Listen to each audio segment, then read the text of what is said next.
Hello everyone, my name is Trevor, I go by the Mr. Trails, and welcome to the channel. Today's video will likely be a bit more speedrunning focused than you may be used to if you're a follower of the channel, but will still be about my general content. In today's world, speedrunning is generally kept track of on speedrun.com, with over 17,000 games showing up on the website. Currently, the 12 most active speedrunning games have 122 or more active players, which is only really 10 games if you pool together all of the versions of Minecraft into one.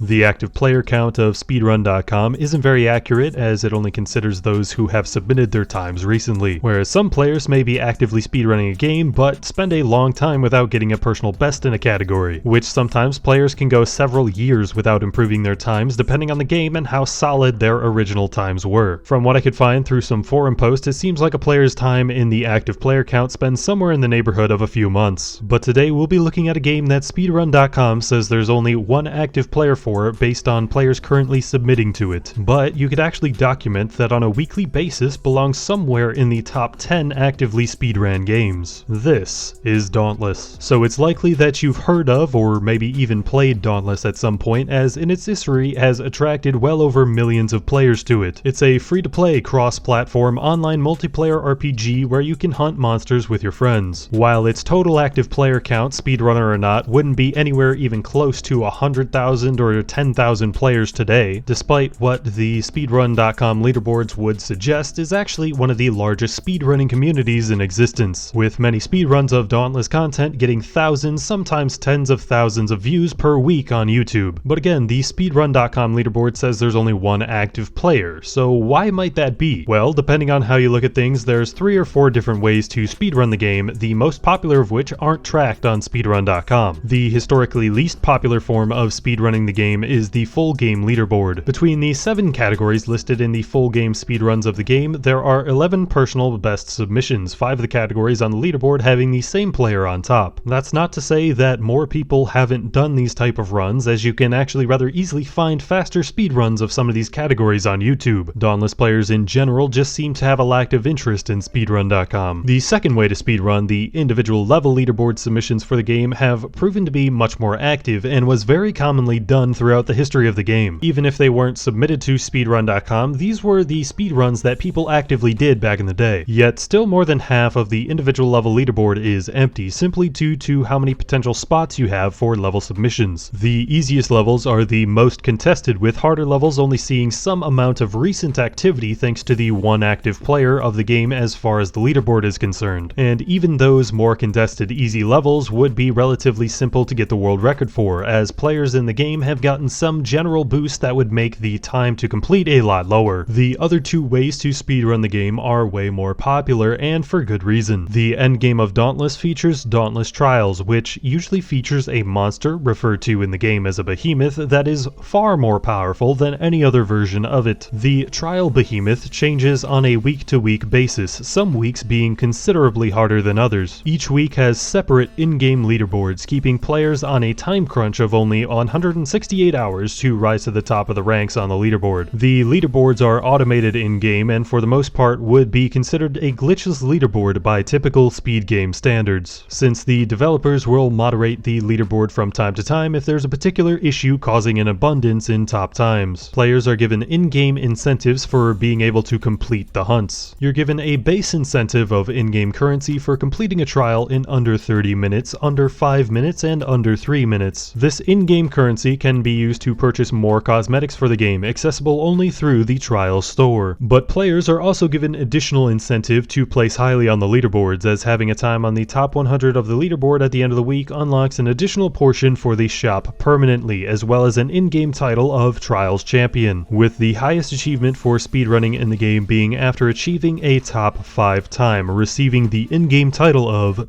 The Dauntless. You can speedrun trials either in a group or in a solo hunt, with the Behemoth's health pool scaling for each additional player. I consider groups versus solos to be 2 very different ways of speedrunning. Solo hunts tend to rely on both strategy as well as mechanical skills to compete at the higher levels, and is closer to your traditional sense of a speedrun, whereas the top squads need to rely a lot more on the strategy that they use and being able to keep it a secret from the other competitors. This secrecy aspect is what keeps the squad speedrunning scene from being more popular in competition and in views on YouTube. Solo speedruns of Dauntless trials are what proves to be the most popular of any methods of speedrunning in Dauntless. When a player gets a rather good time on a trial run within the first day or two, they can often pull a few thousand views on YouTube. Players who've routinely been in the top 5 and the #1 spot of the leaderboard for the week can pull over 10,000 or more views on their top runs each week. For comparison to another speedrunning game, Super Mario 64 has been one of the most heavily contested speedrunning games of all time. The current 70-star world record holder, D-Whatever's YouTube video of initially breaking the 70-star world record in 47 minutes and 20 seconds did not break 10,000 views. While the 70-star category isn't very heavily contested, with the 120-star category being far more popular for viewers, when someone breaks a world record in the game, it is always a huge deal for the speedrunning community in general, to such extent where even if you don't necessarily play Super Mario 64 or keep up with it, you will usually hear somewhere in the speedrunning community that the world record has been broken. But perhaps that'll give you the sense of scale to which people are actually active in Dauntless's speedrunning community. People who participate each week in trials, even if it's just to try to complete it in under 3 minutes for the base rewards, ranges in the several hundreds to probably in the thousands of players. But why isn't it more active on speedrun.com? Well, there are a couple of reasons for this, the first being primarily of how the leaderboards are already automated in-game. The second reason being that setting up a leaderboard for the Dauntless trials on speedrun.com would be rather difficult unless it were able to be done by the developers themselves. With the trial changing each week, the large majority of categories would still be untouched. Even if the leaderboard on the speedrun.com were to be on a per behemoth basis, you often have to wait 2 or more months to see the same behemoth in the trials scene a second time. And with the current extent of power creep in the game, if you had a world record per se of a previous trial run, come the next time the trial is available, the world record for a particular behemoth would be guaranteed to be broken, with a particularly fond example of this being the previous Malkarian trials. Between the first and second iteration of the Malkarian trial, a particular mechanic of the fight was rendered useless on the original one, whereas a new addition to the game actually made this mechanic possible to both use and abuse, to the extent where the #1 time from the original Malkarian trial would not even appear on the top 100 leaderboard on the second Malkarian trial. And this happened yet again between the second Malkarian trial and the third Malkarian trial. But also, since the speedrun.com leaderboard is based on individual players or squads submitting their times, you would probably run into the issue of the speedrun.com leaderboard not accurately reflecting the actual leaderboard for the week. I want to believe that the majority of the reason why the Dauntless speedrun.com leaderboard is barren as it is because of the game's currently updating and constantly evolving state. If the game were to ever stop updating, we would probably see quite a bit more competition when it comes to speedrun.com. But for now, it would seem that we will remain one of the secretly most active speedrunning communities out there. And that'll be it about why one of the most active speedrunning communities in existence only shows as having one player active on speedrun.com. Thank you guys for watching. This video was a bit more focused on speedrunning in general. If you enjoyed, consider leaving a like. If you're new around here and are interested in what Dauntless content has to offer, consider checking out some of the content on my channel and giving Dauntless a try if you're a fan of speedrunning. And if you like what you've seen, consider subscribing to the channel. Here I post Dauntless related content and sometimes speedruns every week. I've been Trevor, I go by the Mr. Trails, and I will catch you guys next time.